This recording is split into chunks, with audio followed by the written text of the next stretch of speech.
6, susținut de Vianor Brăila,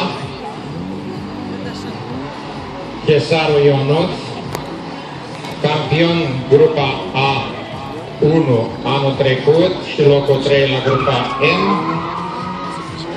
Alergă de 2 ani de zile consecutiv, se află printre protagoniști, își prepară singur acest Opel Corsa B cu motor 1600 de centimetri cubi și cu o galerie de admisie confecționată handman în garajul său.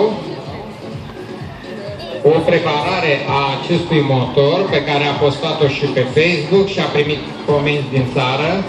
Este un băiat care studiază foarte mult și de aproape, pregătește singur mașina, participă la competiții, a fost la 2-3 concursuri de viteză pe traseu montan, la Măgura, la Voineasa, în anii trecuți, a participat pe o Dacia 1300, acolo cu ea, cu bătrâna Dacia 1300 și a făcut mâna și a prins gustul și a perfecționat stilul de pilotaj.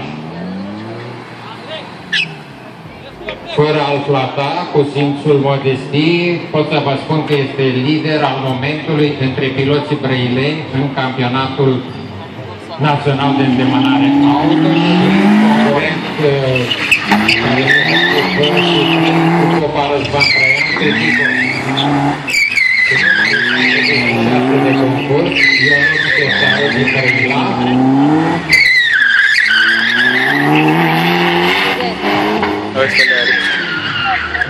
Opa.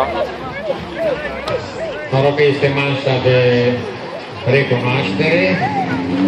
Aici încercăm aflați la volanul mașinilor, trase, derapaje controlate, totul se face în pregătirea participării în manșele de concurs.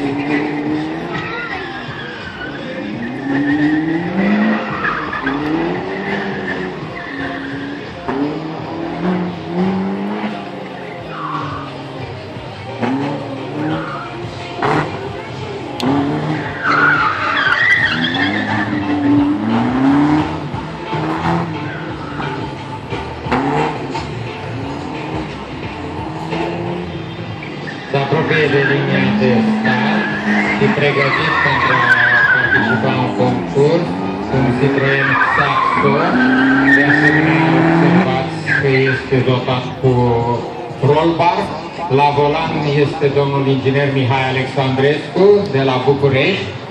Aleargă cu numărul 1 barat dublu, pentru că el participă pe mașină în acest concurs pentru grupa M modificate.